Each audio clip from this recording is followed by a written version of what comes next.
Hello guys! Welcome back to my channel, to my page. Sa mga hindi pa nakasubscribe dyan, ano pang iniintay nyo, mag-subscribe na kayo because we have another motovlog here. Kaya naman, samahan nyo ako.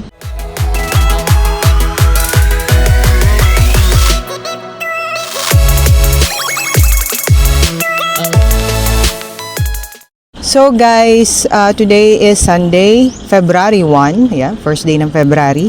And time check 1:13 in the afternoon. And parang trip natin mag long ride.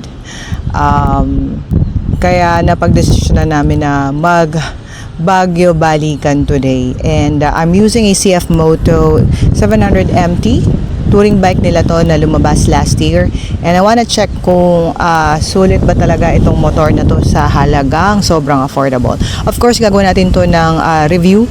But this one is just a long ride with this motorcycle. Kaya naman, samahan niyo ako.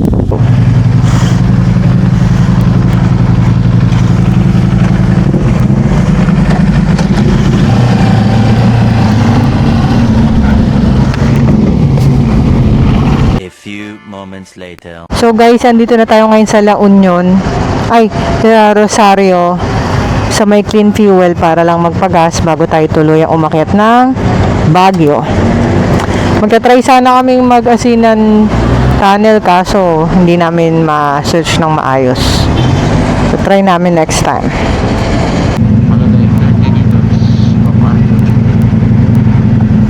Ako monek.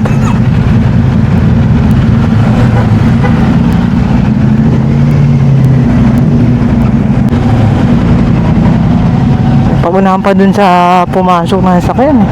Nakita ko na isang sasakyan na yun siya hindi. Ibig sabihin talagang kapapasok lang niya. Init meron pala ninangan dito. Kalain mo. Hindi pala meron dito. Asan?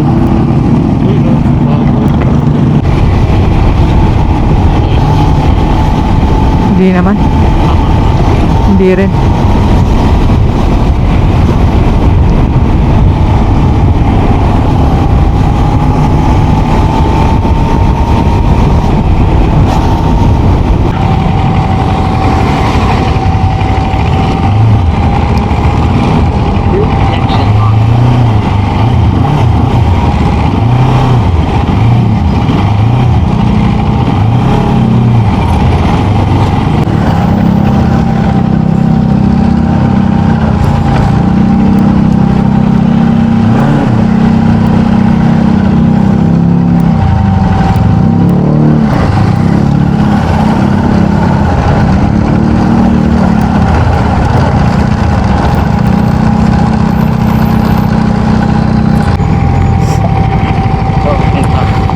Pababa. Hindi ako pwedeng may kasabay. Ha? Hindi ko makita yung kalsada. Uy. Padulas. Shit.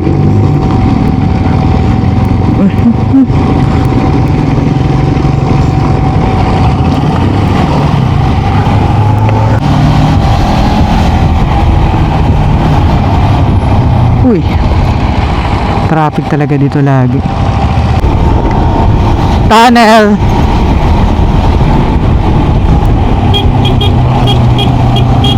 Nagintuan sila. Ingat ka, nagintuan yung mga motor. Hindi. Baka nag-iintayan. Wala na. Wala nang kasalubong sa tunnel. Hanggang ngayon, wala. Saan ka na ba? Ayan. Dito meron na. Your destination is on the left. On the left. Kanto. Ayan. Pataas. May sakay sa motor.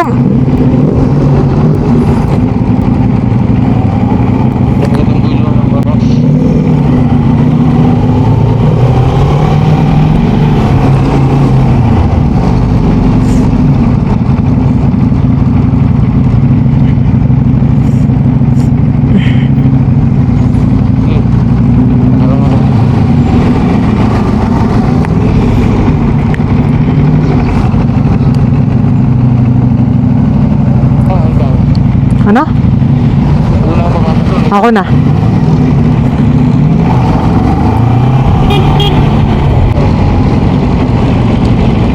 May mga tao.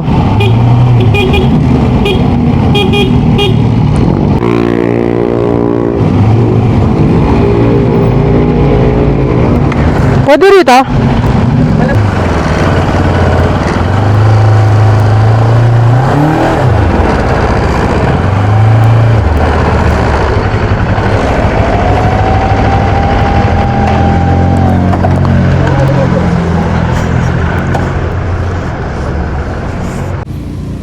So, time check mga kateki, 5:30 in the afternoon. Umalis tayo ng 1:30 sa Bacoor, Cavite. Meron tayong dalawang stop para magpagas. Isa sa Cavite, isa sa Rosario. Mag-exit natin. And then, meron tayong dalawang stop para magpalit ng battery ng Insta. So far, yun lang yung mga naging stop natin. Dire-diretso lang naman tayo dito. So, 1, 2, 3, 4, 5. So, 4 hours lang yung biyahe. Medyo mabagal lang yung takbuhan kasi ang daming sasakyan.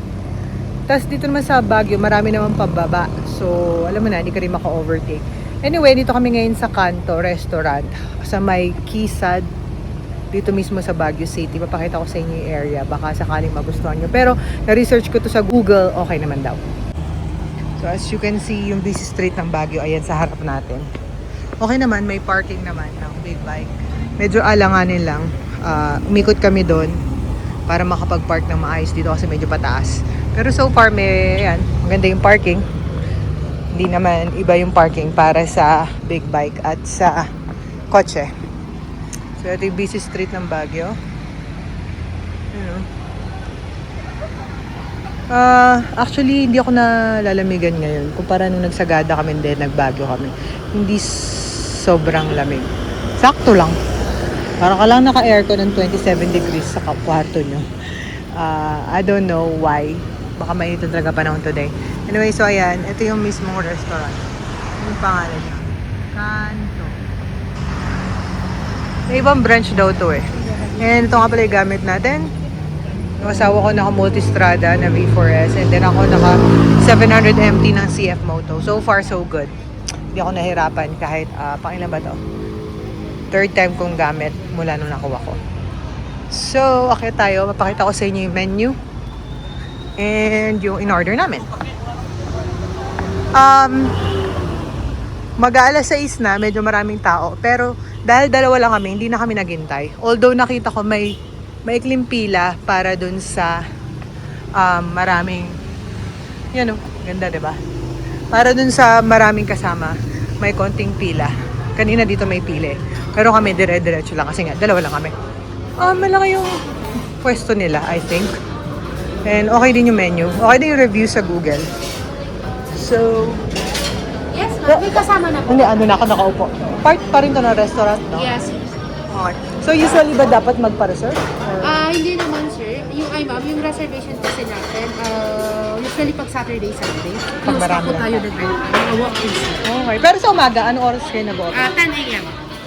Sa gabi? 10 p.m. din. Thank you. So, ito yung isang part.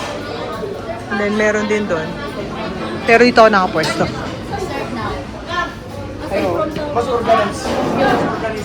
Yan. So, ayun yung labas. Kami nakapwesto. Wala pa yung pagkain namin pero papakita ko once available na. So guys, ito yung hot choco nila. May marshmallow and I think graham cookies. Yan. Oh, gandang tignan, diba? Tikman natin. Ito naman ay watermelon shake. Guys, ang ganda ng aesthetics nila. Oh.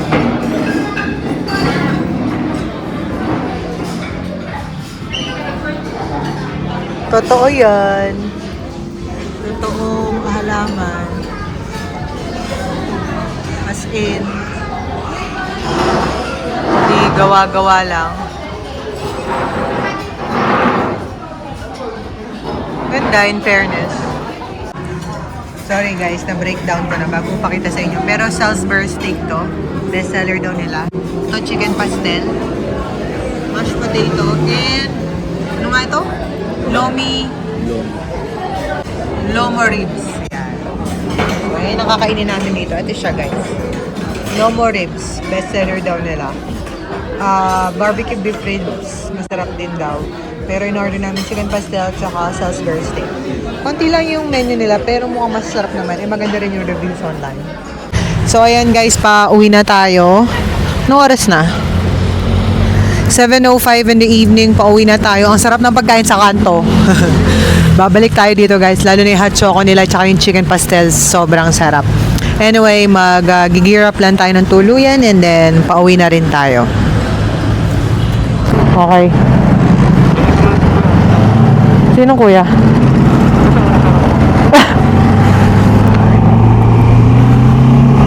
Okay, 600 meters on the roundabout. Cannon Road.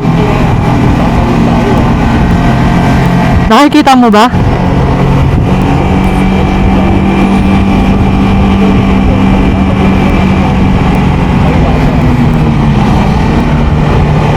Mauna ka. Para sure.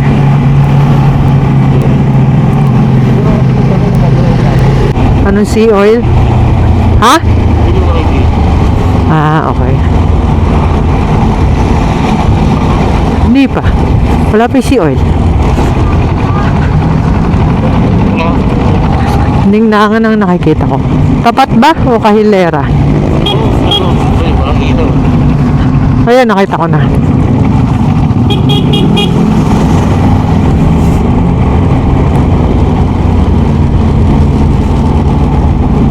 Sira kalsada. Pasok ako din.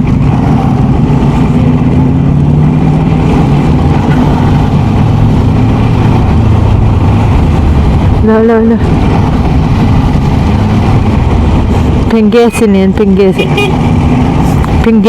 Pangasinan.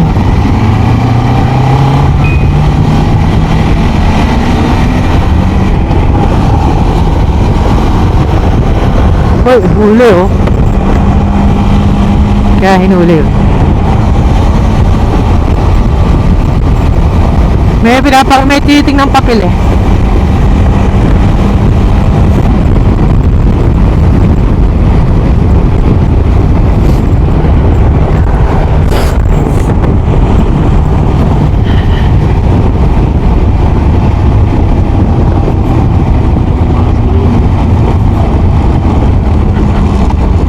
Yes. Hindi yun. Ha? Sharp po. Sharp. Ay, dahil pala nag-load ako ng mamaya, load ako ng auto ship.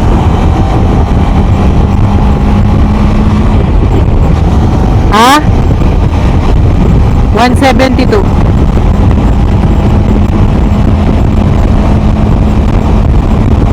Nakakalimutan ko eh. Ang lakas din sa eh. Tol. A few inches later. Ayan guys, nakauwi na rin tayo. Time check 11 in the evening. I think makakauwi sana kami mga around 10 kung hindi matagal magpagas at sobrang tagal sa mga toll gate. Nakakainis yung mga toll gate natin talaga. May RFID ka pero hindi binabasa, tapos ang tagal bago nila bago ka nila matulungan para makalabas ka dun sa toll gate. Anyway, this should be an enjoyable ride pero na-stress ako sa toll booth talaga. Ayun, masarap yung napuntahan naming restaurant. I highly recommend it. Mababait ng mga tao. Ang dami nila, hindi sila kulang sa tao. And overall, okay na okay yung ride namin kahit medyo tinanghali kami ng alis. Ay, hindi pala. Hinapon na kami ng alis. So, sa mga gustong mag-Baguio, around 8 hours balikan. Pag naka-big bike and dire-diretso lang ang ride. Via Cannon Road nga pala ginawa namin. Feeling ko kung ma-Harley ka, mas matagal ang biyahe. Anyway, sa mga hindi pa nakasubscribe dyan, ano pa iniintay nyo mag-subscribe na kayo. Please don't forget to like, share, and comment kung ano masasabi nyo sa ating ride for today. Also, follow my Facebook page and my Instagram. Also, my TikTok account para naman sa mga iba nating ganap. Thank you so much sa mga nanood and please don't forget to subscribe. Bye-bye mga kataki!